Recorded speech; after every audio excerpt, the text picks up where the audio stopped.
ત્યાર પછી CA નથી કરવું, CS નથી કરવું તો શું કરી શકાય? જો તમને નંબર સાથે કામ કરવું ગમે છે તો ફાઇનાન્શિયલ એનાલિસ્ટ બની શકો છો. શોર્ટ ટર્મ સર્ટિફિકેશન કોર્સિસ હોય છે NSE અને CFA દ્વારા. તમે બેંક સાથે કામ કરી શકો છો, સ્ટાર્ટઅપ સાથે કામ કરી શકો છો. સ્ટાર્ટિંગ સેલેરી 4 to 6 લાખ પર એનમ હોય છે. બીજું, જો તમે સોશિયલ મીડિયા સેવી છો, ડિજિટલ માર્કેટિંગનો કોર્સ તમે કરી શકો છો, SEO શીખી શકો છો, સોશિયલ મીડિયા માર્કેટિંગ શીખી શકો છો. ખાલી 3 મંથના સર્ટિફિકેશન કોર્સિસ હોય છે અને તમે ફ્રીલાન્સર તરીકે પર મંથ 25,000 થી 50,000 એની અંદર અર્ન કરી શકો છો.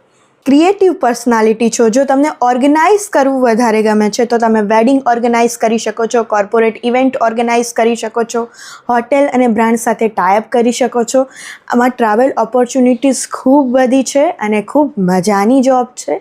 બીજું, જો તમને લોકો સાથે કામ કરવું વધારે ગમે છે તો HR મેનેજમેન્ટનો 1 વર્ષનો ડિપ્લોમા કોર્સ કરી શકો છો.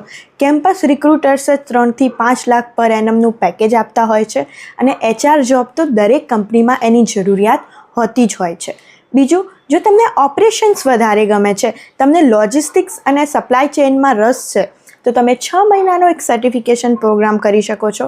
તમે ગ્લોબલ બ્રાન્ડ સાથે આની અંદર કામ કરી શકો છો. એમેઝોન છે, ફ્લિપકાર્ટ છે, બ્લિંકિટ, ઝેપ્ટો છે, ઇન્સ્ટામાર્ટ છે, આ બધી જ કંપની સાથે કામ કરી શકો છો અને ખૂબ સારું પેકેજ તમે અર્ન કરી શકો છો.